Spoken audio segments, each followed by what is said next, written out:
Qu'est-ce que le don de discernement des esprits dont Paul parle en 1 Corinthiens 12, 8 et 10 quand il dit « À un autre est donné par l'Esprit le discernement des esprits ». Quand on lit les récits de l'Évangile, il arrive que la présence et l'action d'un démon soient évidents pour tous, y compris ceux qui ne sont pas des disciples de Jésus, sans que ces derniers n'aient à le discerner. C'est ce qu'on lit par exemple en Luc, chapitre 9, versets 38 et 39. Un homme s'écria « Maître, je t'en prie, jette les regards sur mon fils, car c'est mon fils unique. Un esprit s'empare de lui, et tout à coup, il pousse des cris. L'esprit le secoue violemment, le fait écumer, et le quitte à grand-peine après l'avoir tout brisé. » Ou encore, en Matthieu chapitre 15, verset 22, quand une femme dit à Jésus « Ma fille est cruellement tourmentée par un démon. » Ici, comme dans d'autres cas cités dans l'Évangile ou même actuels, la possession démoniaque ne fait de doute pour personne dans ces contextes habitués à la présence et à l'action des esprits mauvais.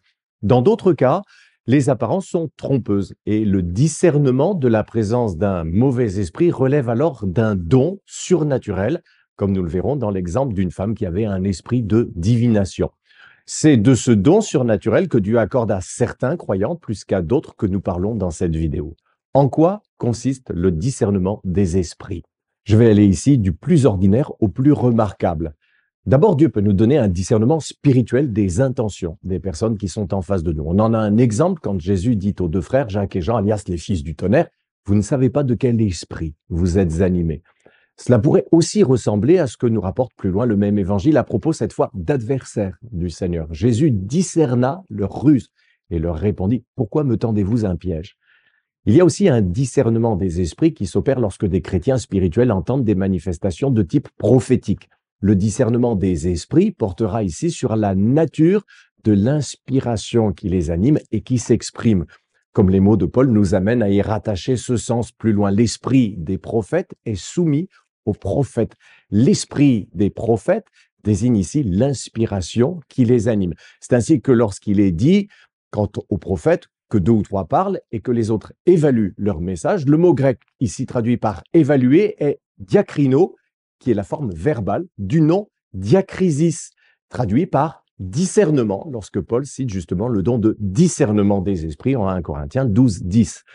En effet, il existe une capacité à reconnaître si une manifestation prophétique ou en langue provient réellement du Saint-Esprit, capacité que Dieu donne à certains croyants spirituels. Ils ressentent intuitivement, par l'Esprit de Dieu, si le don est authentique ou pas.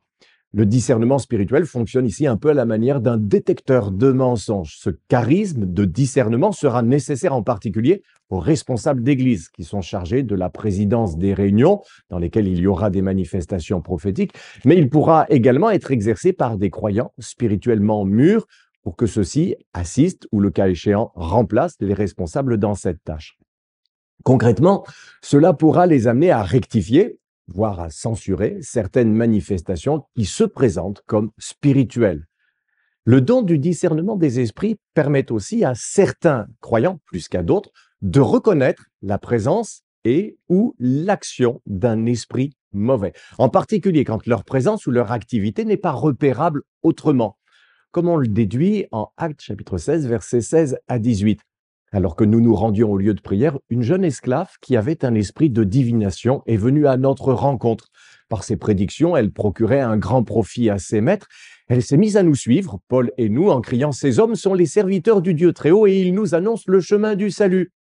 Elle a fait cela pendant plusieurs jours. Paul, agacé, s'est retourné et a dit à l'esprit « Je t'ordonne, au nom de Jésus-Christ, de sortir d'elle ». Il est sorti au moment même. Le bon témoignage que cette femme rendait apparemment aux prédicateurs de l'Évangile était paradoxalement un piège que la puissance des ténèbres tentait de placer devant la prédication de l'Évangile. Comme cette femme était connue dans la ville pour son don de voyance, la publicité intempestive qu'elle faisait aux apôtres risquait de compromettre durablement leur témoignage en l'ascension dans la pensée des gens de l'endroit à l'occultisme qu'ils connaissaient et pratiquaient déjà, notamment avec cette jeune femme. Paul a vu, spirituellement, il a discerné que cette femme était possédée d'un mauvais esprit et qu'elle parlait sous son inspiration, quand bien même ce qu'elle disait était exact. Alors, il a chassé ce démon et la jeune femme a été libérée de cette puissance mauvaise. C'est ce même discernement qui est nécessaire lorsqu'une maladie est causée par un esprit mauvais. On en a un exemple. Quand Jésus révèle que l'infirmité d'une femme était due à l'action d'un esprit méchant. Il y avait là une femme habitée par un esprit qui la rendait infirme depuis 18 ans. Elle était courbée et ne pouvait pas du tout se redresser. Lorsqu'il la vit, Jésus lui adressa la parole et lui dit: Femme, tu es délivrée de ton infirmité. Il posa les mains sur elle. Immédiatement, elle se redressa et elle se mit à célébrer la gloire de Dieu. Plus loin, Jésus précisera: et cette femme, qui est une fille d'Abraham et que Satan tenait attachée depuis 18 ans, ne fallait-il pas la délivrer de cette chaîne le jour du sabbat? Au fait, l'inverse est également vrai. Il existe des maladies qui donnent des symptômes qui pourraient faire penser à une possession démoniaque, mais qui sont simplement d'origine naturelle et non pas spirituelle. Souvent, c'est le cas de l'épilepsie qui peut donner des crises si impressionnantes que beaucoup les attribuent par ignorance et aussi par manque de discernement à une possession démoniaque. C'est aussi le cas de bien des troubles obsessionnels compulsifs qui peuvent nous déstabiliser tant ils nous paraissent étranges. Le don de discernement des esprits nous aide ici à faire la différence entre une possession démoniaque réelle et ce qui y ressemble seulement. J'ajoute que le discernement peut aussi consister en une perception plus précise de la nature et du niveau du ou des démons qui sont présents en une personne qu'il possède. Comme lorsque Jésus répond à ses disciples tenus en échec face à un esprit mauvais qu'ils n'arrivaient pas à chasser, que cette espèce de démon-là ne peut sortir que par la prière. Car comme il y a des anges de rang et d'autorité différents, il en est de même des anges déchus que sont les démons. De la même manière qu'il y a des maladies causées par un esprit mauvais, il y a également des doctrines de démons, c'est-à-dire des enseignements inspirés par des démons, comme Paul le dit en 1 Timothée, chapitre 4, verset 1er. Quand on y réfléchit, il s'agit dans le fond de la même volonté de répandre la confusion spirituelle qu'avec les prédictions de la femme possédée d'un esprit de divination dont nous avons parlé tout à l'heure et dont le récit se trouve en Actes chapitre 16. Cette action démoniaque pour tromper et séduire le monde atteindra son paroxysme avec la manifestation annoncée de l'Antichrist. L'être méchant viendra avec la puissance de Satan.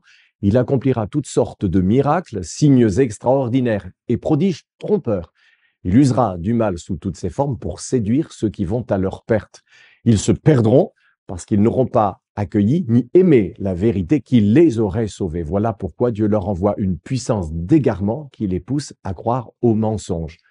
À ce moment-là, un discernement d'ordre spirituel, divin, nous permettra de reconnaître l'origine satanique de certains prodiges, comme Jésus d'ailleurs aussi le promet formellement pour ses élus, car de prétendus messies et de prétendus prophètes surgiront, ils feront de grands prodiges et des signes miraculeux au point de tromper, si c'était possible, même ceux qui ont été choisis. Quelle est la place et le rôle de ce don dans l'Église? Si à certains moments, tous les disciples peuvent discerner l'œuvre d'un esprit mauvais, comme ce sera par exemple le cas lors de la manifestation de l'Antichrist, il en est d'autres où seuls certains ont reçu le don du discernement des esprits pour voir justement la réalité spirituelle derrière les apparences. À cet égard, ces croyants sont en quelque sorte les yeux du corps, comme Paul le dit en 1 Corinthiens chapitre 12, versets 19 à 21. Il s'agit d'un don, charisme parmi d'autres, utile à l'ensemble, comme les autres, mais qui ne place pas non plus celui qui l'exerce au-dessus des autres, car lui aussi a besoin des autres et de leurs dons complémentaires et différents. Pour terminer, une question en rapport avec l'exercice du don du discernement dans l'Église. Un chrétien peut-il être possédé? A. Autrement dit, celui qui exerce le don du discernement peut-il voir des esprits mauvais habitant ses frères et sœurs en la foi? La parole nous dit clairement, à nous chrétiens, ne le savez-vous pas, votre corps est le temple du Saint-Esprit qui est en vous et que vous avez reçu de Dieu. Paul met ici l'accent sur le fait que l'Esprit de Dieu habite corporellement, c'est-à-dire physiquement en nous. Ce que Jean confirme aussi quand il dit « celui qui est en vous est plus grand que celui qui est dans le monde ». Expliquez-moi comment, si Dieu en personne habite physiquement mon corps, un démon pourrait en franchir ne serait-ce que l'épiderme sans être instantanément carbonisé. Dieu et le diable ne peuvent absolument pas cohabiter. On pourra me citer tous les soi-disant témoignages du monde. Ils ne pourront jamais annuler la parole de Dieu qui a dit « Il nous a délivrés de la puissance des ténèbres et nous a transportés dans le royaume de son Fils bien-aimé. » Dieu merci, Nous avons été arrachés à la puissance des ténèbres et les croyants n'ont pas à subir cette crainte permanente d'être la proie de mauvais esprits. La vérité, c'est que la chasse aux démons de spécialistes autoproclamés de la délivrance produit des dérèglements psychologiques à gogo qui rendent les personnes dépendantes de séances de délivrance à répétition et qu'ils ouvrent aussi la porte à des agressions du diable car on ne contrefait pas impunément le don de discernement des esprits. Pour nous, nous restons heureux de notre délivrance acquise à la croix car le sang de Jésus n'a pas coulé pour rien.